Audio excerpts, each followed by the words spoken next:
ওই ঠিক মসজিদের এক পাশে আল্লাহ আর এক পাশে মোহাম্মদ লেখা চালু হয়েছে ওইভাবেই,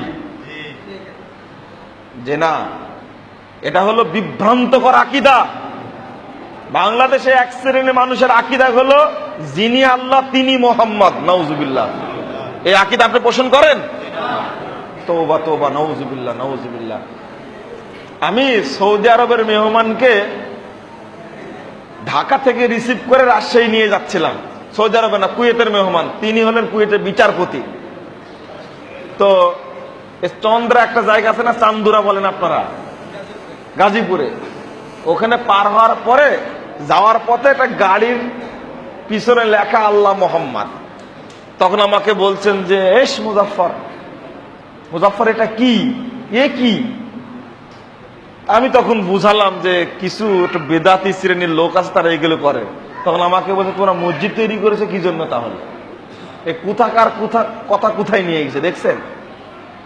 যদি আল্লাহ মোহাম্মদ এইভাবে লেখবাতে মসজিদ তৈরি করেছে কেন আমি বুঝতে পারিনি।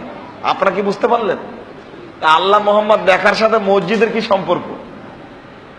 বলছে যিনি আল্লাহ তিনি মোহাম্মদ। আকীদা যদি এরকম হয়ে থাকে, আরে তাওহীদ যদি না থাকে, তুমি মসজিদ তৈরি করে ইবাদত করো কেন? বুঝতে পারছেন এবার?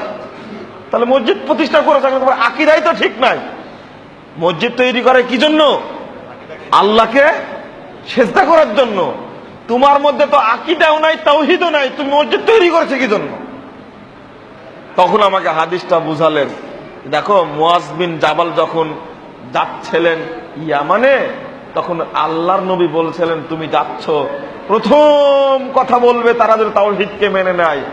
তাওহীদ যদি মেনে নেয়, তারপরে বলবা যে আল্লাহ তোমাদের উপরে 5 ওয়াক্ত সালাত ফরজ করেছেন দিনে এবং রাত্রিতে। ওইটা যদি মেনে নেয় তারপরে বলে সালাতের কথা। আরে তাওহীদই নাই, তারা সালাত কোথায় থেকে আর মসজিদ কোথায় থেকে?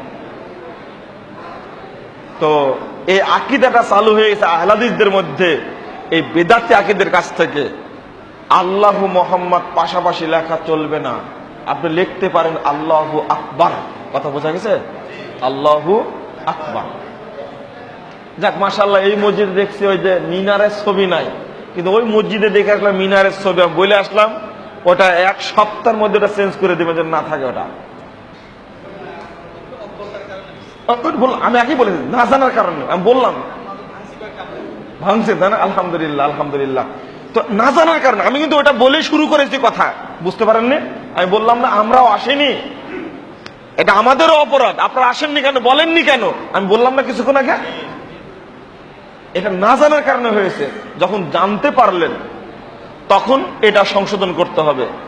আপনি কাঠের মেম্বার নিয়ে আসেন, পৃথিবীতে কোনো ব্যক্তি নেই যে ইখতিলাফ করবে, করবে? কোনো ইখতিলাফ নাই।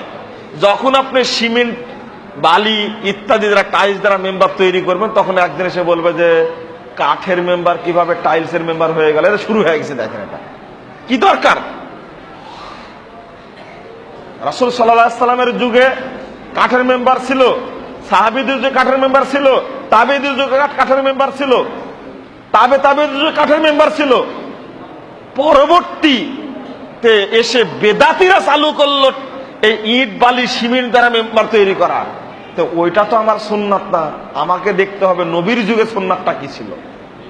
কথা বুঝতে পারেননি? আপনি উচ্চ মানের মেম্বার তৈরি করেন কাঠ দ্বারা, এটাই হলো সুন্নাত। দেখেন জাল হাদিসের কবর রাসূলুল্লাহ সাল্লাল্লাহু আলাইহি ওয়াসাল্লাম বইটার মধ্যে লেখা আছে,